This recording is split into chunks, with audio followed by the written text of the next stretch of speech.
The wind screamed outside the thin metal walls of the 1990 Ford Econoline van. It was a terrifying sound, like a freight train was about to smash right through the side of the vehicle. Rain lashed against the windshield, blurring the dark world outside into a messy gray smear. Caleb sat on the edge of his lumpy mattress in the back of the van, his hands shaking just a little bit. It wasn't from the cold, although it was freezing in there. It was from nerves. He held a glass pickle jar in his lap. Inside that jar was his entire life. He dumped the money out onto the sleeping bag.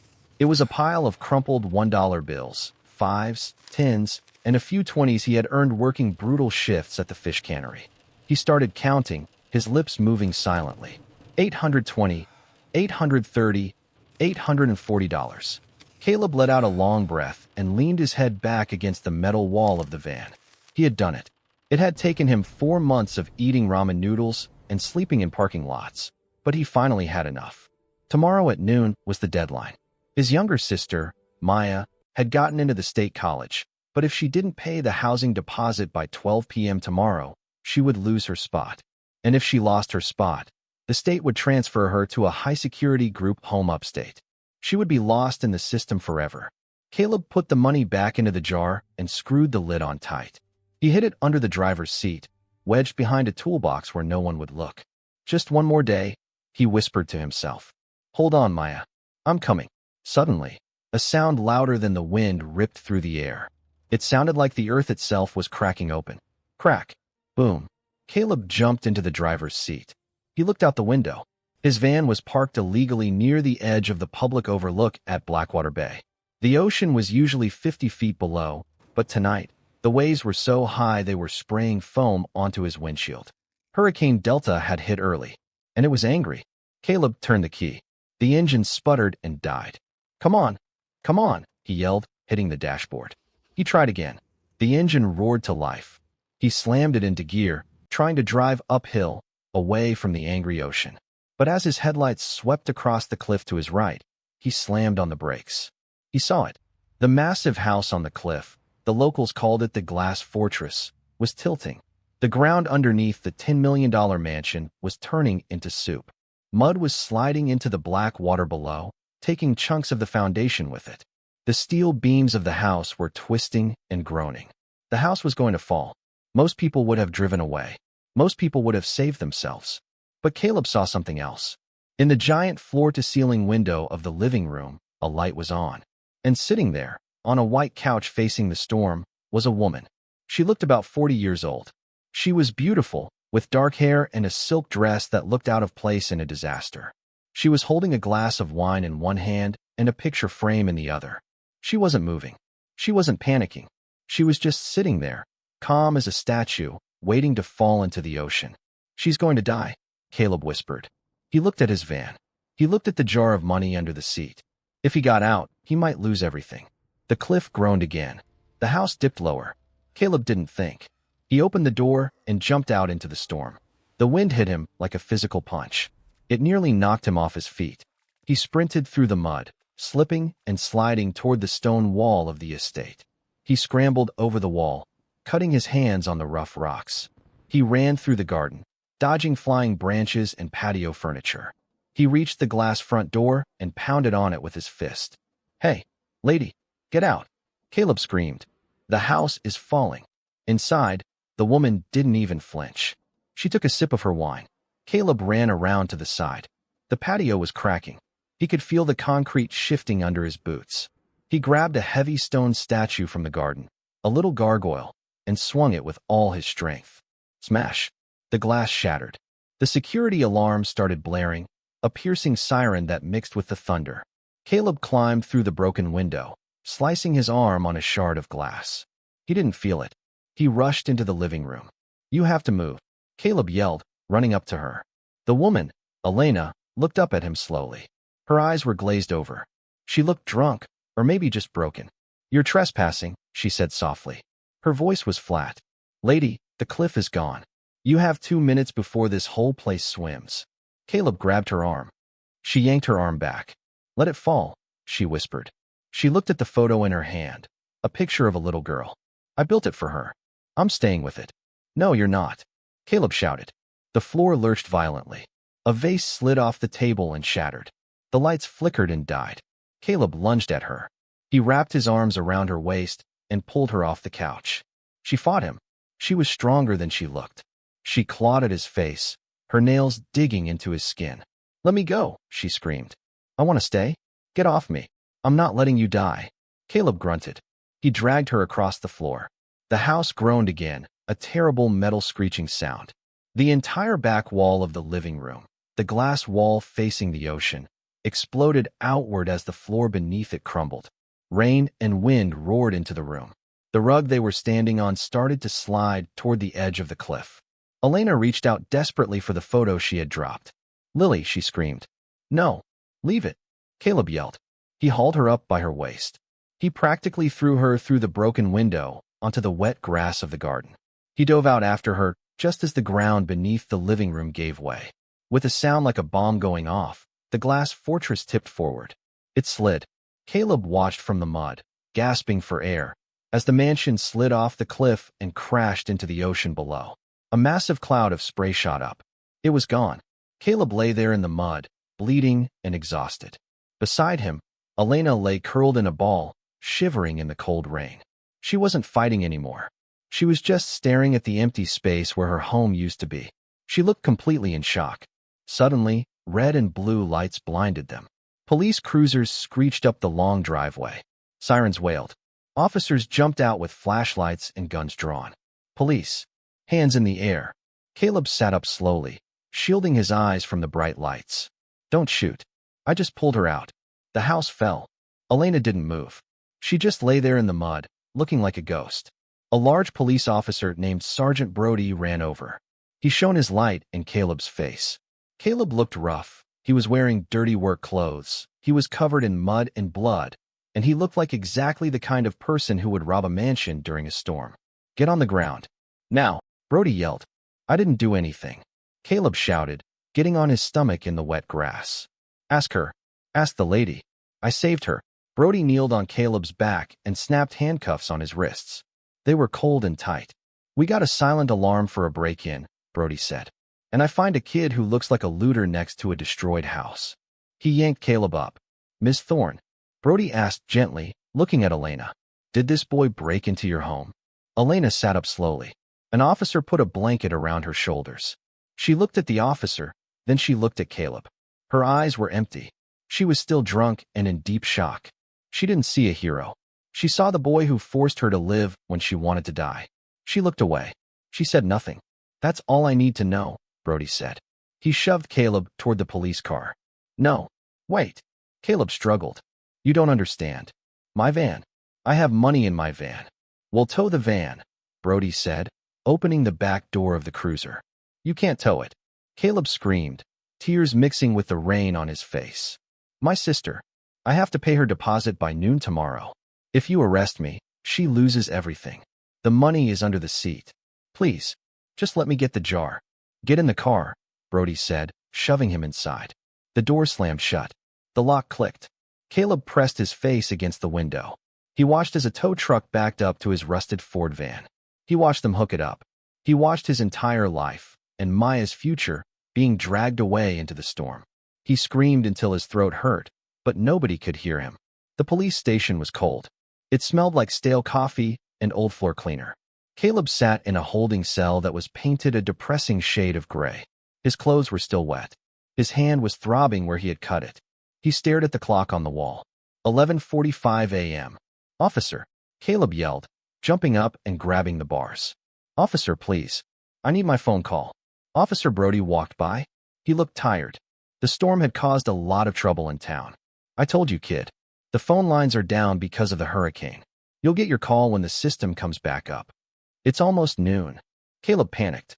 "My sister is waiting for me. If I'm not there, they transfer her. Please, just let me use your cell phone. I'll do anything. Please." Brody stopped. He looked at Caleb. He saw a desperate kid. "Sit down," Brody said. "You are being processed for breaking and entering. The judge isn't even here today because of the storm. You are staying the night." "What about my money?" Caleb asked, his voice shaking. "The jar in the van. Evidence lockup," Brody said. "Since you claimed it was a lot of cash, we have to count it and make sure you didn't steal it from Ms. Thorne's house before it collapsed. Caleb felt his legs give out. You took my money? It's evidence now. If she clears you, you get it back. Eventually. Eventually, Caleb whispered. He slid down the bars until he hit the floor. He watched the second hand on the clock tick. 11:58, 11:59. He closed his eyes. He could picture Maya, sitting on the porch of the group home right now. She had her bags packed. She was wearing her best shirt. She was looking down the driveway, waiting for the rusted blue van to turn the corner. 12 o'clock. The second hand went past the 12. She was gone. The deadline passed. The spot at the college dorm would be given to the next person on the list. The social worker would come out, shake her head, and load Maya into the state van for the transfer to the high-security facility upstate. Caleb put his head in his hands. He didn't scream this time. He just broke. He had saved a woman who wanted to die, and because of that, he had killed the only dream his sister had. It took 48 hours for the system to let Caleb go. The storm passed. The sun came out, bright and hot, mocking him. Elena Thorne finally spoke to her lawyers. She didn't press charges. She admitted, vaguely, that Caleb had helped her out of the house. Caleb was released at 10 a.m. on Friday. They gave him a plastic bag with his wallet and his keys. Where is the cash? Caleb asked the desk sergeant. Still in evidence lockup, the sergeant said without looking up. Civil forfeiture review. You have to fill out Form 10B to get it back. Takes about 6 weeks. 6 weeks, Caleb repeated dully. He walked out of the station. He walked 3 miles to the impound lot. He used his emergency credit card, which was already maxed out, to pay the $200 fee to get his van back. He got inside. It smelled like wet dog.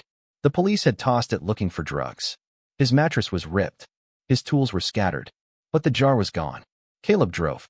He didn't drive to the ocean. He drove north, toward the Safe Harbor Group home. He pulled into the driveway at 1 p.m. He saw Mrs. Gable, the house mother, standing on the porch smoking a cigarette.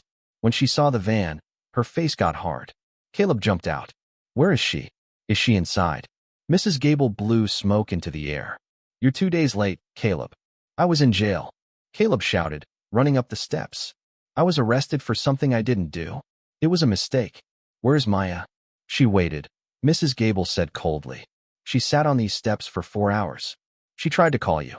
You didn't answer. They took my phone. She thought you bailed, Mrs. Gable said. She thought you spent the money on yourself. Or maybe you just lost your nerve. I would never. Caleb felt like he was being punched in the stomach. Tell me where she is. I'll go get her. I'll explain. She's in Columbia now, Mrs. Gable said. State Intake Center. But you can't go get her. Why not? Because she turns 18 next month, Mrs. Gable said. And because she signed the refusal papers. Caleb froze. What papers? She refused contact, Mrs. Gable said. She told the social worker she didn't want to see you. She said. Mrs. Gable paused, looking at Caleb with pity. She said, my brother makes promises he can't keep. I need to survive on my own now. The world tilted. She didn't say that, Caleb whispered. She did. And honestly, Caleb, maybe she's right. You live in a van. You get arrested. You aren't exactly stable. Mrs. Gable flicked her cigarette, but onto the driveway. Go home, Caleb. Leave her alone. Mrs. Gable turned and walked inside, locking the heavy door behind her. Caleb stood on the porch. The silence was deafening. He looked at the empty spot on the steps where Maya had waited for him. He imagined her sitting there, watching the clock tick past noon, realizing her brother wasn't coming, realizing she was alone. The anger didn't come right away. First, it was just pain, a hollow feeling in his gut. But then, the anger came. It started in his hands, which balled into fists. It traveled up his arms, into his chest, burning like acid. It wasn't fair. He had done the right thing. He had been a hero, and the universe had punished him for it. Elena, Caleb hissed the name. The woman in the glass house. The woman who sat drinking wine while Caleb's life fell apart. The woman who didn't speak up when the cops arrived. Caleb walked back to his van. He slammed the door. He revved the engine. He wasn't going to let this go. He wasn't going to fill out Form 10B and wait 6 weeks. He was going to find Elena Thorne, and he was going to make her understand exactly what his rescue had cost. Caleb peeled out of the driveway, tires screeching, heading back toward the coast.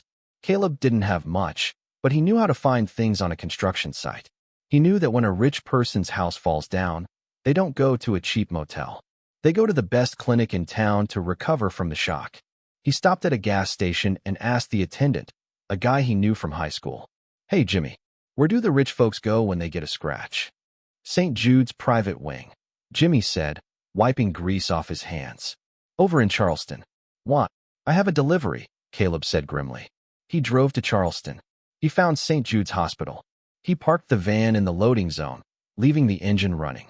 He didn't care about tickets. He didn't care about anything. He walked into the lobby. He was still wearing his muddy boots.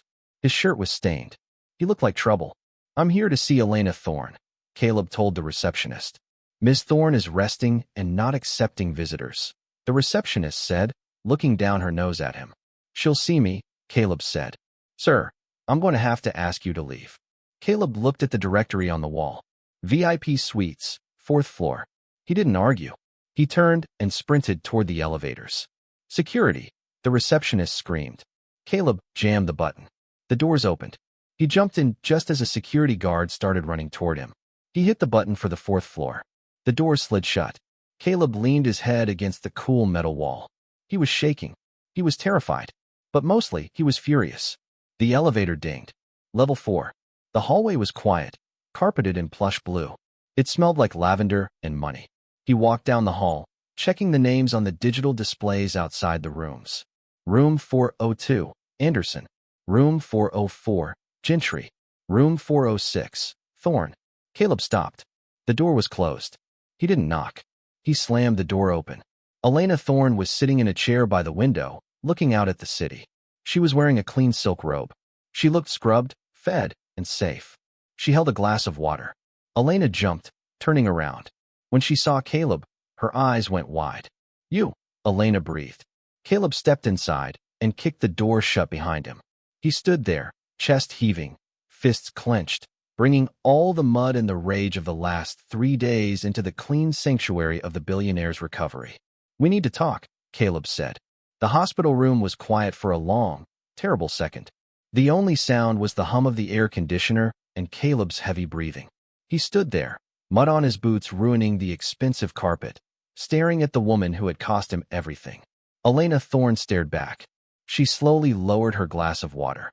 Her hand was trembling. She looked different than she had in the storm. Her hair was brushed, her skin was clean, and she wore a soft white robe. But her eyes were still the same. They were deep, dark, and full of ghosts. "How did you get in here?" Elena asked. Her voice was scratchy, like she hadn't used it in days. "I walked," Caleb said, stepping further into the room. "The same way I walked out of jail this morning. The jail you left me in." Elena looked down at her hands. "I told the lawyers to drop the charges. I told them you helped me." "Helped you?" Caleb let out a harsh, bitter laugh. "I saved your life. And because I was busy dragging you out of your suicide house, I missed the deadline. My sister is gone, Elena. She was sent to a state facility because I didn't have the money in time. They took my van. They took my cash." Elena flinched. The pain in Caleb's voice was raw. It filled the sterile room. "I didn't know," she whispered. "You didn't ask," Caleb snapped. "You just sat there in the mud and let them take me. You didn't say a word." Elena stood up. She walked over to her purse on the bedside table. She pulled out a checkbook and a gold pen. She wrote quickly, tearing the slip of paper out with a sharp ripping sound. She held it out to him. "Here," she said. "It's $10,000. That should cover your van and your sister's deposit. Take it and go." Caleb looked at the check. It was more money than he had ever seen in his life. It could fix everything. It could get Maya back. It could buy him a real apartment. But he didn't take it.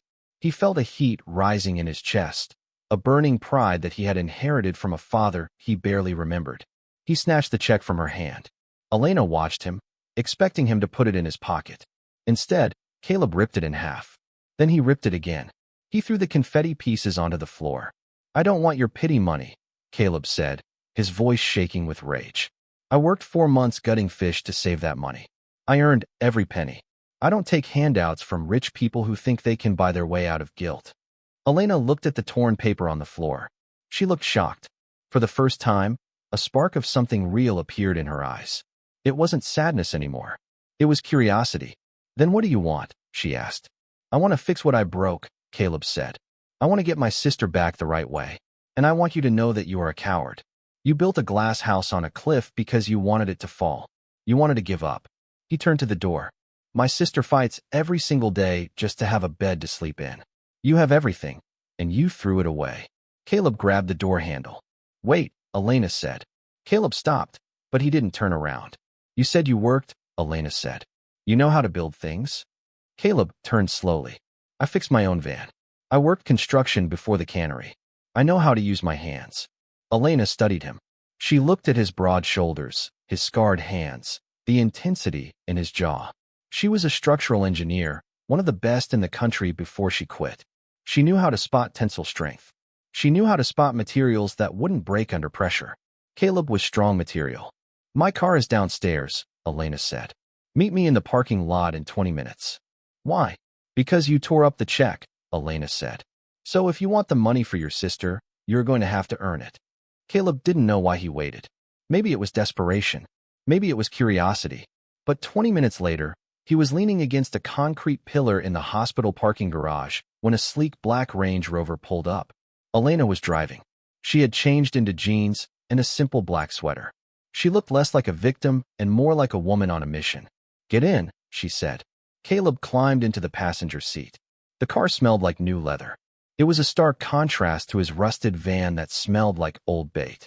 They drove in silence for an hour. They left the coast behind, heading inland into the deep woods of South Carolina. The trees got thicker. The road turned from pavement to gravel. Where are we going? Caleb asked. I own a plot of land out here, Elena said, keeping her eyes on the road. I bought it 5 years ago. I was going to build something there, but then life happened. What kind of something? A fortress, Elena said softly, but not made of glass this time. Something that won't fall. They pulled into a clearing. It was desolate. There was nothing there except overgrown grass, a pile of old lumber, and a rusted Airstream trailer that looked like it hadn't been opened in a decade. Elena killed the engine. The silence of the woods surrounded them. I am going to build a new structure here, Elena said, turning to Caleb. I need a foreman. Someone who isn't afraid of hard work. Someone who can follow blueprints, but also knows how to improvise when things go wrong. I'm not a foreman, Caleb said. I'm a kid with a GED and a criminal record. You're the kid who realized the foundation was sliding before I did. Elena corrected him. You have instincts. I can teach you the math. I can't teach instincts. She looked him in the eye. Here is the deal, Caleb. You work for me. We build this place together. I pay you a salary, enough to live on. And when the building passes inspection, I will pay your sister's tuition for all 4 years of college. Not a deposit. The whole thing. Caleb's heart hammered. For years. That meant Maya would be safe. She would never have to worry about money again. What are we building? Caleb asked. Elena looked out at the empty field. A sanctuary. A place that can survive anything. Caleb looked at her. He saw the sadness still hiding in the corners of her eyes, but he also saw a glimmer of determination. She was trying to stand up again. He held out his hand, rough, calloused, and stained with grease. Elena took it. Her hand was small and soft, but her grip was surprisingly firm. Deal, Caleb said. The first week was brutal. They lived on the site. Elena took the small bedroom in the Airstream trailer. Caleb slept on the fold-out couch in the main area. It was cramped. It was awkward. They were two strangers with nothing in common except a shared trauma. Elena was a tyrant. She was a perfectionist. She woke him up at 5 a.m. every morning by banging a spoon on a metal pot. Daylight is burning, Caleb, she would say. She sat at a drafting table she had set up under a tarp outside, drawing complex blueprints. Caleb was the muscle. He cleared the brush. He dug the trenches for the foundation by hand because they couldn't get a backhoe out there until Thursday. They fought constantly. You're digging it wrong, Elena shouted on the third day, standing over the trench with a clipboard. It needs to be 42 inches deep, not 40. Caleb threw his shovel down. He was shirtless, sweating in the humid heat, his muscles aching. 2 inches doesn't matter, Elena. It's dirt. 2 inches is the difference between a foundation that holds and one that cracks. Elena yelled back. She marched down into the ditch, ruining her expensive boots. She grabbed the shovel from him. Give it to me. I'll do it myself. She tried to dig, but the clay was heavy. She struggled, her frustration mounting. Caleb watched her. He saw her hands shaking. He saw that she wasn't angry at the dirt. She was angry at the world. She was trying to control the earth because she couldn't control what had happened to her old house. His anger faded. He stepped forward and gently took the shovel back from her. 42 inches, Caleb said softly. I got it. Go sit down. You're going to get heat stroke. Elena looked at him. She was breathing hard, her hair messy, a smudge of dirt on her cheek. For a second, she looked vulnerable. I just needed to be right, she whispered. We'll make it right, Caleb promised. He dug the extra 2 inches. And when he was done, he looked up to see her watching him from the shade of the trailer. She held out a bottle of cold water. Good job, she said. It was the first time she had complimented him. Caleb took the water. Their fingers brushed. A small spark, electric and strange, jumped between them. Caleb looked away quickly, drinking the water. But he felt her eyes on him for the rest of the afternoon. By the second week, the rhythm changed. The backhoe arrived. Lumber was delivered. Concrete was poured. The skeleton of the building started to rise. It wasn't a house. It was built like a bunker, with thick reinforced concrete walls and steel shutters. One evening, a summer thunderstorm rolled in. It wasn't a hurricane, but the thunder was loud. They were eating dinner in the trailer, canned soup heated on a hot plate. When the first crack of thunder shook the metal walls, Elena froze. She dropped her spoon. Her face went pale. She was flashing back to the night the cliff fell. Caleb saw it. He didn't say anything. He just stood up and turned on the small radio in the corner. He found a station playing soft jazz. He turned the volume up just enough to drown out the thunder. Then, he sat back down. He started talking about something random, about the fish cannery, about the weirdest fish he ever found. He told a funny story about a crab that pinched his boss's nose. He kept talking, filling the silence, creating a safe bubble of noise around her. Slowly, the color returned to Elena's face. She looked at him across the small table. The candlelight flickered, casting shadows on his sharp jawline and the dark curls of his hair. She realized for the first time that he was handsome. Not in a polished, rich boy way, but in a raw, real way. You're a good brother, Elena said suddenly. Caleb stopped talking. He looked down at his soup. I try. I failed her, though. No, Elena said. She reached across the table. This time, she didn't just hand him something. She placed her hand on top of his. Her skin was warm. Caleb stopped breathing for a second. You are building a fortress to save her, Elena said softly. That is not failing. That is love. Caleb looked up at her. In the soft light, Elena looked younger. The hard lines of grief around her mouth had softened. Why are you really building this, Elena? Caleb asked. This isn't a vacation home. It's a bunker. Elena pulled her hand back slowly. She looked out the window at the rain. I had a daughter, she said. The secret hung in the air, heavy and fragile. Her name was Lily. She was 7. Caleb stayed silent, letting her speak. She didn't die in the house, Elena said. She died 3 years ago. There was a school collapse in the city. A structural failure during a storm. The roof just gave way. Elena's voice cracked. I was an engineer. I designed skyscrapers. But I didn't design her school. If I had checked it, if I had looked at the blueprints. You can't blame yourself for that, Caleb said. I blame myself for everything, Elena whispered. After she died, I built the glass fortress. I wanted to be near the ocean because she loved the water. But deep down, I think I built it on the cliff because I wanted the ocean to take me, too. I was waiting for it. She looked at Caleb. Tears were sliding down her cheeks.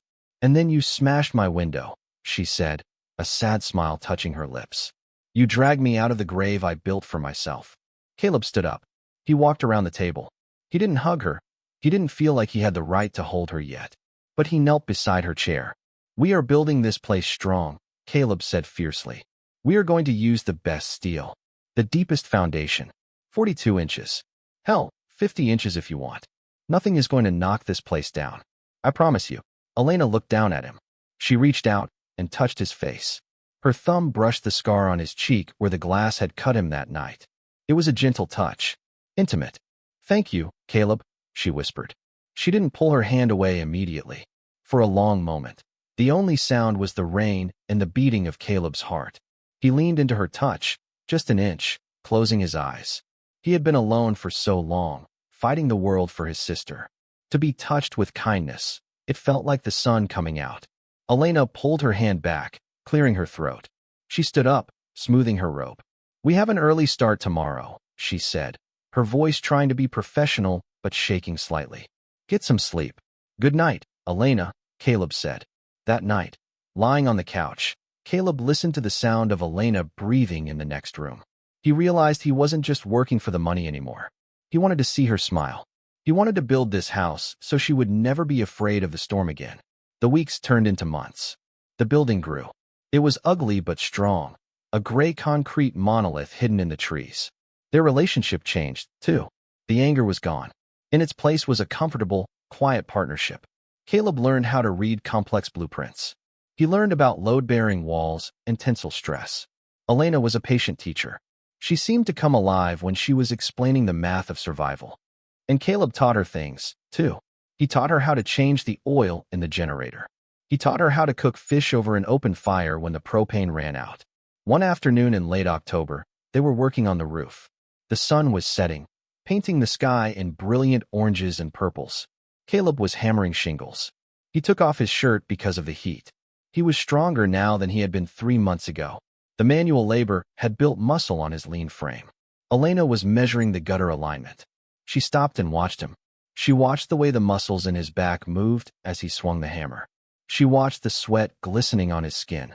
She felt a stir in her chest that she hadn't felt in years. It wasn't just gratitude. It was attraction. Caleb turned and caught her looking. He smiled, wiping his forehead with his arm. What? Did I miss a spot? He teased. Elena smiled back. It was a real smile, one that reached her eyes. No, you're doing it perfectly. You're a natural engineer, Caleb. Maybe I'll go to school for it, Caleb said, sitting down on the edge of the roof, his legs dangling. After Maya is settled, Elena sat down next to him. Their shoulders touched. They looked out over the tree line. You should, Elena said. You're smart. You shouldn't be gutting fish. I did what I had to do. I know. Elena looked at his hand resting on the shingles. She slowly covered his hand with hers. This time, she interlaced their fingers. Caleb looked at their hands. He looked at her profile, the curve of her neck, the dark lashes of her eyes. Elena, he said softly. She turned to him. Her face was inches from his. The air between them was charged, thick with unspoken feelings. I'm glad I broke your window, Caleb whispered. Elena let out a shaky breath. Her gaze dropped to his lips, then back to his eyes. She leaned in, just a fraction. Caleb leaned in too. But then, a loud honk from a truck horn broke the moment. They jumped apart. Down on the gravel road, a black sedan had pulled up next to the construction site. A man in a suit got out. He looked slick, like a politician. He was holding a briefcase. Elena's face hardened. The softness vanished instantly. Sterling, she hissed. Who is that? Caleb asked, standing up and pulling his shirt back on. Councilman Sterling, Elena said, her voice cold as ice. The man who tried to buy my oceanfront land for pennies before the house fell. And the man whose construction company built the school that killed my daughter. Caleb felt a surge of protectiveness. He stepped in front of Elena. What does he want? He wants to stop us, Elena said. He knows what we are building. And he knows that if we finish this shelter, it proves his cheap buildings are dangerous. She climbed down the ladder. Stay here, Caleb. I'll handle this. No, Caleb said, following her down. We handle it together. They walked toward the man in the suit. Elena looked strong, but Caleb saw her hand trembling at her side. He reached out and brushed his fingers against hers, a silent signal of support. She stopped trembling. They walked to the gate to meet the enemy. The romance was blooming, but the war had just begun. Councilman Sterling didn't look like a monster. He looked like a friendly neighbor. He wore a crisp blue suit and had a smile that showed too many teeth. But his eyes were dead. They were the eyes of a man who looked at a forest and saw only lumber prices.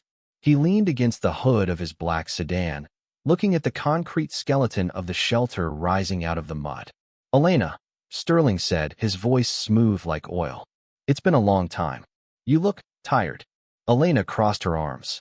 She stood tall, blocking his view of the building. Get off my property, Sterling. Now, is that any way to treat an old friend? Sterling chuckled. He looked at Caleb, who was standing right next to Elena, a hammer still gripped in his hand. Sterling sneered. And who is this? Your pet project? Or your charity case? Caleb took a step forward, his jaw tight. I'm the foreman. And you're trespassing. Sterling ignored him. He looked back at Elena. I saw the permits, Elena. Private storage facility. That's what you filed. But my sources tell me you are building a bunker. A storm shelter. I can build whatever I want on my land, Elena said. Not if it violates zoning codes, Sterling said. He walked closer, lowering his voice. Look, Elena, I know you're grieving. Losing Lily was tragic. But building this concrete monstrosity isn't going to bring her back. It's an eyesore. And honestly, it's making people nervous. It's making you nervous, Elena shot back. Because if I prove that a building can survive a Category 5 hurricane, then everyone will ask why your buildings fall down in a tropical storm. They'll ask why the school roof collapsed. Sterling's smile vanished. His face went cold. The school was an act of God, Sterling hissed. The investigation cleared my company. Because you paid off the inspectors, Elena whispered. I know. And when this shelter stands through the next storm, I'm going to reopen that investigation. Sterling stared at her. The air between them was thick with hatred. He adjusted his tie. There won't be a shelter, Elena, he said softly. Construction is a dangerous business. Accidents happen all the time. Pipes burst. Fires start. People get hurt. He looked at Caleb again, his eyes lingering on Caleb's hands. Be careful, kid, Sterling said. Don't play hero. It didn't work out well for the last guy she loved. Sterling turned and got back into his car. He drove away slowly, kicking up a cloud of dust that choked the air. Caleb watched the car disappear. He felt a cold knot in his stomach. That wasn't a warning. It was a promise. He's going to come back, Caleb said. I know, Elena replied. She was shaking again. Caleb reached out and touched her shoulder. She leaned into him for a second, drawing strength from his solid presence. We have to finish, she said. Faster. We have to finish before he stops us. That night, the air was heavy and hot. A storm was brewing offshore. Not a hurricane yet, just a summer squall, but the tension made it feel worse. Caleb couldn't sleep. He lay on the couch in the trailer, listening to the crickets. He had a bad feeling. The kind of feeling he used to get on the streets right before a fight broke out. He sat up.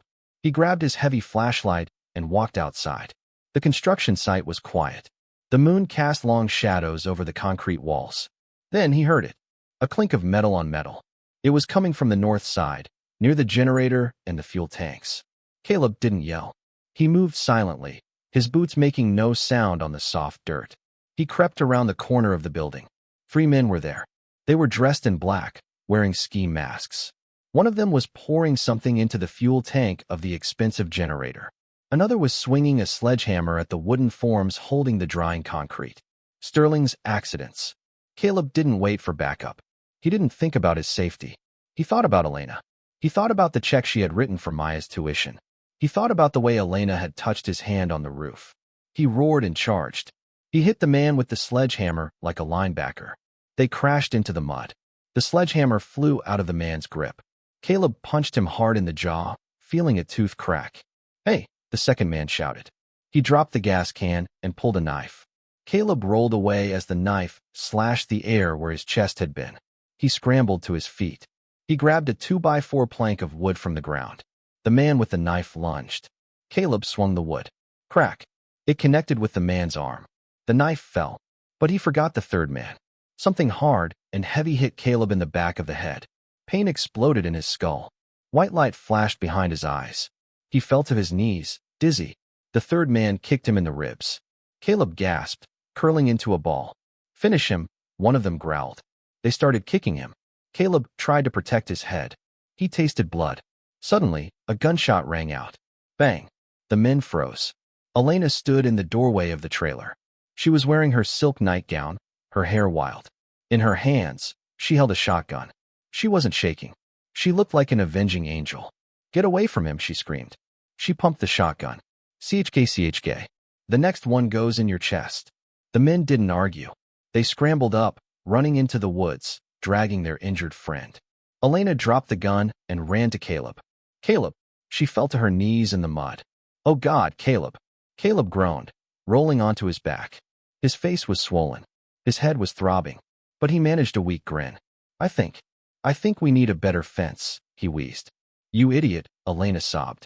She touched his face, her hands gentle but frantic. You could have been killed. They were destroying the generator, Caleb mumbled. I couldn't let them. I don't care about the generator. Elena cried. I care about you. She helped him up. He leaned heavily on her, his arm over her shoulders. She was small, but she held his weight. She walked him back to the trailer. Inside, the light was warm and yellow. Elena sat him on the couch. She ran to the bathroom and came back with a first aid kit and a bowl of warm water. She dipped a cloth in the water and gently wiped the blood and mud from his face. Caleb hissed in pain as she touched a cut over his eyebrow. "Sorry," she whispered. "I'm sorry." She leaned in close, her face inches from his, focusing intently on cleaning the wound. Caleb watched her. He saw the tears track marks on her cheeks. He smelled her scent, vanilla and rain. "Why did you do that?" Elena asked softly, her fingers tracing the bruise on his jaw. "Why did you fight 3 men for a pile of concrete?" "It's not concrete," Caleb said, looking into her eyes. "It's your dream. It's Lily's house." Elena's breath hitched. She stopped cleaning. Her hand rested on his cheek, her thumb brushing his lip. "You are the craziest man I have ever met," she whispered. "And you're the scariest woman." Caleb smiled, wincing. "Nice shot." "I missed on purpose," she said. The air in the trailer changed. The adrenaline was fading, replaced by something heavier, sweeter. They were both breathing hard. The distance between them was nothing. Elena looked at his lips. Caleb looked at hers. He wanted to kiss her. He wanted it more than he had ever wanted anything. He wanted to tell her that she wasn't just his boss anymore. She was the reason he woke up in the morning. Elena leaned in. Her eyes drifted shut. Caleb's heart hammered against his bruised ribs. He tilted his head up. But then, he flinched as a shot of pain radiated from his ribs. He groaned involuntarily. Elena pulled back instantly. "I'm hurting you," she gasped. No, it's fine," Caleb tried to say, but the moment was broken. Elena stood up, flustered, her cheeks flushed pink. I need to get you some ice. For your head." She went to the small freezer. She kept her back to him for a long time. When she turned around, she was composed again, but her eyes were still burning. She handed him the ice pack. Their fingers brushed. The spark was still there, hot and dangerous. "Get some rest," she said softly. "I'll sit up and watch the door with the gun." "Elena." "Sleep, Caleb. We have a lot of work to do tomorrow." Caleb watched her sit in the chair by the door, the shotgun across her lap. She looked fierce. She looked beautiful. He closed his eyes, but he knew one thing for sure. He was falling in love with her. And he was pretty sure she was falling for him, too. The next month was a blur of exhausting work. They didn't talk about the night in the trailer, but it hung between them. They worked in sync now, like two halves of the same machine. The building was finished. It was ugly, a gray box with small, high windows, but it was solid. It had a generator, a water filtration system, and enough bunk beds for 50 people. It was time for the inspection. The city inspector arrived in a white truck. He was a small man with a clipboard. Sterling's car was parked down the road, watching. The inspector walked through the building. He tapped the walls. He checked the wiring. Elena walked with him, holding her breath. She knew the building was perfect. She had over-engineered everything. The inspector came out. He didn't look at Elena. He looked at his shoes. "Well?" Elena asked. "I can't pass it," the inspector said. "What?" Elena stepped forward. "Why? It meets every code. It exceeds code. The ventilation clearance in the north quadrant is off by half an inch," the inspector mumbled. He handed her a red tag. "Stop work order. You can't open. You can't occupy." "Half an inch." Elena screamed. "That's a lie. I measured it myself." "Sorry, Ms. Thorne. You can file an appeal. The hearing board meets in 3 months." The inspector got in his truck and drove away fast. Elena stood there, holding the red tag. She watched Sterling's car drive away. He rolled down the window and gave her a little wave. Elena dropped the tag. She sank to her knees in the dirt. "It's over," she whispered. "He won. We can't open. Maya's tuition. I can't pay it if the project isn't certified. The trust fund is locked until completion." Caleb looked at her. He saw the woman who had sat on the couch waiting to die. She was coming back. The despair was pulling her down. "No," Caleb said. He pulled her up. "It's not over," Caleb said firmly. "We don't need a piece of paper from a bribed inspector. We know this building stands. We know it works. But we can't use it." Elena cried. "If we open the doors, the police will shut us down. It's illegal. Since when do we care about the rules?" Caleb asked. He grabbed her shoulders. "I broke into your house to save you. That was illegal. Was it wrong?" Elena looked at him. "Sterling thinks he can stop us with paper," Caleb said. But nature doesn't care about paper. He pointed to the sky. To the east, over the ocean, the clouds were turning a bruised, dark purple. The wind was picking up, whipping Elena's hair around her face. "Look at the sky, Elena," Caleb said. "Hurricane Epsilon," she whispered. "The news said it turned north." "The news is wrong," Caleb said. "I can smell it. It's coming here. And it's going to be big." He was right. 2 days later, the sirens started wailing in Blackwater Bay. Hurricane Epsilon had intensified. It wasn't a Category 3 like the last one. It was a Category 5, the storm of the century. Winds of 160 miles per hour. The governor ordered a mandatory evacuation, but it was too late. The highways were gridlocked. Thousands of cars were stuck in traffic, going nowhere. The storm surge was predicted to be 20 feet. The entire lower town would be underwater. People were trapped. Caleb was in the trailer, watching the news on a battery-powered TV. "The shelters at the high school are full," the reporter screamed over the wind. "There is nowhere else to go. Authorities are telling people to write their social security numbers on their arms so they can be identified." Caleb turned off the TV. He looked at Elena. "Maya is at the group home in town," Caleb said. His voice was steady, but his eyes were terrified. "They are in the flood zone. Mrs. Gable doesn't have a van big enough for everyone. They are stuck." Elena stood up. She put on her yellow rain jacket. She grabbed the bolt cutters. "Let's go," she said. "We don't have a permit," Caleb reminded her, testing her. "To hell with the permit," Elena said. "It's my building. It's my land. And nobody dies today." They ran out into the storm. The wind was already strong enough to knock a person down.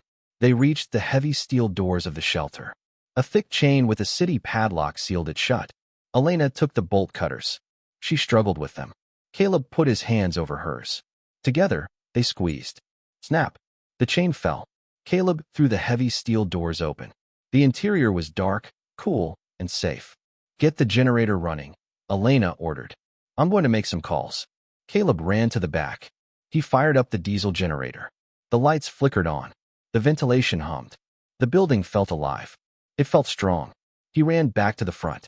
Elena was on her phone, screaming to be heard over the wind. "I don't care what the mayor says. Send them here. We have room for 300 people. Tell the group home. Tell the hospital overflow." She hung up. She looked at Caleb. She looked fierce. "They're coming," she said. And they did. Within an hour, headlights cut through the rain. Cars, trucks, even a school bus. Desperate families soaked to the bone, carrying pets and garbage bags of clothes. Caleb stood at the door, pulling people inside. "Come in. Keep moving. We have food. We have blankets." Then he saw the van. The Safe Harbor group home van. It skidded to a halt. Mrs. Gable jumped out, looking terrified. And behind her, teenagers poured out. And there she was. Maya. She looked older than Caleb remembered. She was holding a backpack over her head. She looked terrified. "Maya!" Caleb screamed. She looked up. She saw him standing in the doorway of the concrete fortress, bathed in golden light against the black sky. "Caleb," she cried. She ran to him. He caught her. He hugged her so tight, he thought he might crack a rib. She was sobbing into his chest. "You came back," she wept. "You really came back. I told you." Caleb whispered into her hair. "I always keep my promises." He pulled her inside. "Go to the back. Get a blanket. It's safe here." He turned back to the door. More people were coming. But then, a black sedan pulled up, blocking the entrance. Sterling got out. He was wearing a raincoat, but he looked furious. 2 police officers were with him. "Shut it down," Sterling yelled, walking up to Elena. "This building is condemned. It is unsafe. You are breaking the law. There are children inside." Elena shouted back. "The storm is here. Where do you want them to go?" "That's not my problem." Sterling pointed a finger in her face. "Officer, arrest her. Evacuate this building immediately." The police officers looked at the crowd of terrified families huddled inside. They looked at the raging storm behind them. They looked at Sterling. "Sir," one officer said, "we can't put these people back on the road. They'll die. I am the councilman." Sterling screamed. "I give the orders. This building is illegal. If the roof collapses, it's on your heads." Elena stepped forward. She was inches from Sterling. She wasn't the broken woman anymore. She was a titan. "The roof won't collapse," Elena said, her voice low and dangerous. "Because I built it. Me. And unlike you, Sterling, I don't build things that kill children. She turned to the officers. You can arrest me tomorrow. But tonight, this door stays open. The officer looked at Sterling. Then he looked at Elena. He nodded. Get everyone inside, ma'am, the officer said. We'll help with traffic control. Sterling's face turned purple. You'll regret this. When this storm passes, I will bury you. Get inside or get out of the way, Sterling, Caleb said, stepping up beside Elena. He crossed his arms. He looked like a wall of muscle. Sterling looked at Caleb, then at the angry crowd behind him. He spat on the ground, turned, and ran back to his car. He sped away into the darkness. Lock it down, Elena shouted. Caleb and the officers pushed the heavy steel doors shut. He spun the locking wheel. Clang. The storm was locked out. Inside, 300 people were safe. But the storm wasn't done. Outside, the wind roared like a demon. The concrete walls shook. The lights flickered. Elena grabbed Caleb's hand. Her grip was tight. It has to hold, she whispered. Please, for Lily. Let it hold. Caleb squeezed her hand. It will hold. We built it together. They stood there in the center of the sanctuary, surrounded by the people they had saved, waiting for the wrath of God to hit the walls. The world outside ceased to exist. There was no town, no ocean, no sky. There was only the roar. Inside the concrete sanctuary, 300 people sat in terrified silence. The sound of Hurricane Epsilon hitting the walls was like 1,000 hammers striking at once. The ground vibrated. Dust fell from the ceiling rafters, coating everyone in a fine gray powder. Caleb stood near the heavy steel doors, his arms crossed, watching the crowd. He saw families huddled together under blankets. He saw Mrs. Gable, the strict house mother from the group home, holding a crying toddler and rocking him gently. And he saw Maya. She was sitting against the far wall with a group of younger kids. She was reading to them by the light of a battery-powered lantern. Her voice was shaking, but she kept reading. She was brave. She was just like him. The lights flickered. The generator hummed, struggled, and then kicked back on. Elena was pacing the center of the room. She was looking up at the ceiling, her eyes scanning every beam, every bolt. She held a blueprint in her hands, clutching it so tight the paper was tearing. Caleb walked over to her. It's holding, he said, trying to sound confident. The wind speed is 170 miles per hour, Elena whispered. She didn't look at him. She was staring at a pressure gauge on the wall. The pressure differential is dropping too fast. If a window breaks, or if a seal fails, the roof could lift off. We built it strong, Caleb said. He took her hand. Her skin was ice cold. 42 inches deep. Remember? I remember, she said. But her eyes were full of fear. She wasn't seeing this building.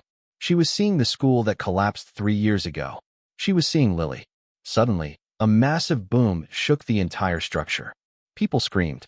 Children started crying. It sounded like a bomb had gone off on the roof. What was that? Maya yelled from the corner. Elena looked at the ceiling. Debris impact. A tree. Or a car. Water started to drip from the center of the ceiling. It wasn't a drip. It was a stream. Dark, cold rainwater poured onto the concrete floor. Elena's face went white. The skylight housing. It's compromised. She ran to the maintenance ladder that led up to the steel catwalks in the rafters. Where are you going? Caleb grabbed her arm. The impact bent the support beam for the skylight, Elena said, her voice rising in panic. If I don't secure it, the wind will get under the flashing. It will peel the roof off like a tin can. If the roof goes, the walls collapse. You can't go up there. Caleb shouted. It's suicide. If I don't go, everyone dies. Elena screamed. She ripped her arm away and started climbing the ladder. Caleb didn't hesitate. He grabbed a heavy tool belt from the workbench. He grabbed a coil of thick rope. I'm coming with you, he said. They climbed up into the darkness of the rafters. It was a different world up there. The noise was deafening. The metal roof was vibrating so hard it made Caleb's teeth ache. The air was hot and smelled of ozone. They crawled along the metal catwalk toward the center of the room. Caleb shone his flashlight. He saw the damage. A massive dent deformed the steel roof where a tree trunk had slammed into it from the outside. The steel beam holding the skylight frame had buckled. It was twisted metal, groaning under the pressure. Rain was pouring in through a gap the size of a dinner plate. But the water wasn't the problem. The wind was. Caleb could feel the suction. The storm was trying to suck the roof upward. The bolts were screeching. We have to brace it. Elena yelled over the roar. How? Caleb shouted back. The manual winch. Elena pointed to a heavy chain hoist hanging from a crossbeam. We have to hook it to the buckled beam and pull it back down. We have to relieve the pressure. Caleb grabbed the heavy chain hook. He crawled out onto the narrow beam. It was slippery with rain. Below him, 30 feet down, 300 people were watching. He hooked the chain onto the bent steel. Crank it, Caleb yelled. Elena grabbed the handle of the winch. She pulled. The chain went tight. She pulled again. She was strong, but she wasn't strong enough against the force of a hurricane. The handle slipped from her sweaty grip and spun backward, hitting her in the shoulder. She cried out, falling to her knees on the catwalk. Elena, Caleb shouted. She looked at him. Her eyes were wide with terror. She was holding her shoulder. I can't, she sobbed. I can't do it. It's too heavy. The roof groaned. The gap opened wider. More water poured in. It's going to happen again, Elena whispered, staring at the buckling metal. I'm going to kill them all. Just like Lily. She curled into a ball on the catwalk. She was having a panic attack. The past was crashing down on her harder than the storm. Caleb saw it happening. He saw the woman he loved breaking into pieces. He let go of the beam. He scrambled back along the catwalk. He grabbed her by the shoulders and shook her. Hard. Elena, look at me, he roared. She shook her head, squeezing her eyes shut. I can't save them. I'm not strong enough. You don't have to be. Caleb yelled. You aren't doing this alone. You aren't that woman anymore. He grabbed her face in his hands, forcing her to look at him. You designed this. Caleb said fiercely. You drew the lines. You did the math. You saved me from a jail cell, and you saved my sister from the system. You are the strongest person I know. Now pick up that handle. Elena stared at him. She saw the fire in his eyes. She saw the belief. She took a deep breath. She wiped the rain and tears from her face. She reached out and grabbed the winch handle. Together, she whispered. Together, Caleb said. He put his large hands over hers. They braced their feet against the railing. Pull. Caleb screamed. They pulled. They put every ounce of their weight, their pain, and their love into that motion. Click. The winch gear turned one notch. The chain tightened. Again. Click. The bent beam groaned.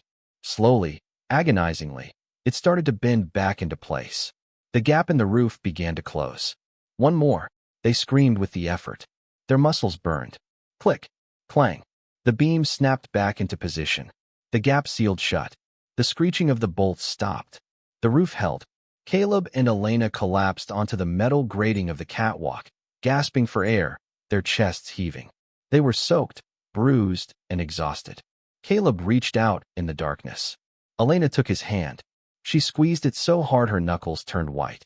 We did it, she whispered. It held, Caleb said. You were right. It held. They lay there in the rafters, hand in hand, listening to the storm rage outside. But it didn't sound like a monster anymore. It just sounded like noise. And noise couldn't hurt them. Not in this house. The storm lasted for 6 more hours. But inside the sanctuary, it was calm. Eventually, the roar faded. The wind died down to a whistle, then a whisper. Morning came. Caleb and Elena climbed down the ladder. Their legs were shaky. The people in the shelter stood up. They were silent, looking at the heavy steel doors. Is it over? Maya asked, stepping forward. Caleb looked at Elena. She nodded. Caleb walked to the big will lock on the door. He spun it. It was heavy. He pushed the doors open. Bright, blinding sunlight flooded into the room. The air smelled of wet earth and pine needles. They walked out. The devastation was heartbreaking. Trees were snapped in half like toothpicks. The road was washed away. Sterling's black car, which he had abandoned, was crushed under a fallen oak tree. But the building, Elena's gray, ugly, concrete box, didn't have a scratch on it. It stood like a rock in a river. The people poured out of the shelter. They looked at the blue sky. They started crying, hugging each other. Mrs. Gable walked up to Caleb. She looked at him with new eyes. She looked at the building he had built. You saved us, she said. Her voice was humble. I was wrong about you, Caleb. You keep your promises. Caleb put his arm around Maya. I told you. We stick together. Then, a police car struggled up the muddy road. It was Officer Brody. Behind him was a news van. And behind that, walking on foot because his car was destroyed, was Councilman Sterling. His suit was ruined. He looked small and pathetic. Sterling walked up to Elena. He looked at the standing building. He looked at the 300 voters who were alive because of her. You got lucky, Sterling spat. You violated a dozen codes. I'll have this place condemned by noon. Elena laughed. It was a free, happy sound. Look around you, Sterling, she said, gesturing to the survivors. Do you think anyone in this town cares about your codes today? You tried to shut us down. You tried to let these people die. Officer Brody stepped forward. He took out his handcuffs. Councilman, Brody said, we found the guys who tried to sabotage the generator. They were trying to loot a pharmacy during the storm, and they started talking to cut a deal. They said you paid them. Sterling's face went pale. That's a lie. They are criminals. And so are you, Brody said. He spun Sterling around and cuffed him. Conspiracy to commit arson. Endangerment. Corruption. You're going away for a long time. As they dragged Sterling away, the crowd cheered. It was a tired cheer, but it was real. Elena watched him go. She felt a weight lift off her shoulders, a weight she had been carrying since Lily died. She turned to Caleb. He was covered in grease and dust, his hair a mess. He was the most beautiful thing she had ever seen. Hey, Foreman, she said. Hey, boss, he smiled. You're fired, she said. Caleb's smile dropped. What? I don't need a foreman anymore, Elena said. She reached into her pocket and pulled out a set of keys. I need a partner. She pressed the keys into his hand. What are these for? Caleb asked. The guest cottage, Elena said. It's on the edge of the property. It's small, but it has 2 bedrooms. It survived the storm perfectly. She looked at Maya. You need a place to live until college starts. And you need a place to come home to on holidays. A real home. No more vans. No more group homes. Maya burst into tears. She ran and hugged Elena. Caleb looked at the keys. He looked at the woman who had given him a job when he was a criminal, who had fought beside him in the mud, who had climbed into the rafters of a hurricane with him. Partner? Caleb asked. Partner, Elena said. I'm reopening my engineering firm, but I'm not building skyscrapers anymore. I want to build these shelters all over the coast, and I need someone who knows how to handle the tough stuff. I'm expensive, Caleb warned her, grinning. I know, Elena smiled, but you're worth it. 6 months later, the ribbon-cutting ceremony was crowded. The governor was there. The news cameras were rolling. The gray concrete box had been painted a warm blue. Gardens had been planted around it. It looked less like a bunker and more like a home. Caleb stood on the stage wearing a suit. He felt stiff, but Maya adjusted his tie and told him he looked like a movie star. She was home for the weekend from college. She looked happy. She looked safe. Elena stepped up to the microphone. She looked radiant. Thank you all for coming, she said. 3 years ago, I lost everything. I thought my life was over. But then, a storm came, and a young man broke my window. The crowd laughed. Caleb blushed. He taught me that you don't build a foundation with concrete, Elena said, looking at Caleb. You build it with people. You build it with trust. She gestured to the sign above the door, which was covered by a velvet cloth. I built this place to hide from the world, Elena said. But now, it's a place for the world to come when it's scared. So, I am naming it after the 2 people who taught me how to be brave. She pulled the cord. The velvet cloth fell. The bronze letters gleamed in the sun. The Lily and Maya Refuge. Maya gasped, covering her mouth. Caleb felt tears prick his eyes. The crowd applauded. After the ceremony, as the sun began to set, the guests drifted away. Caleb and Elena sat on the steps of the refuge, watching the sky turn purple. You okay? Caleb asked. I'm good, Elena said. I went to the cemetery this morning to visit Lily. Yeah. I told her about the shelter. I told her about you. Caleb looked at her. What did you say? I told her that her mom finally found her way home, Elena whispered. She leaned her head on his shoulder. Caleb put his arm around her. It felt natural. It felt right. So Caleb said, we have a meeting in Florida next week? Another shelter? Yep, Elena said. Category 4 rating. Big project. We better take the van, Caleb joked. Just for old time's sake. Elena laughed. She turned her face up to his. No more vans, Caleb, she said softly. We have a home now. She kissed him. It was a slow, gentle kiss, tasting of promise and peace. It was the kiss of 2 people who had weathered the worst storm of their lives and come out the other side, not broken, but stronger. Behind them, the lights of the refuge flickered on, a beacon in the darkness, ready for whatever storm came next.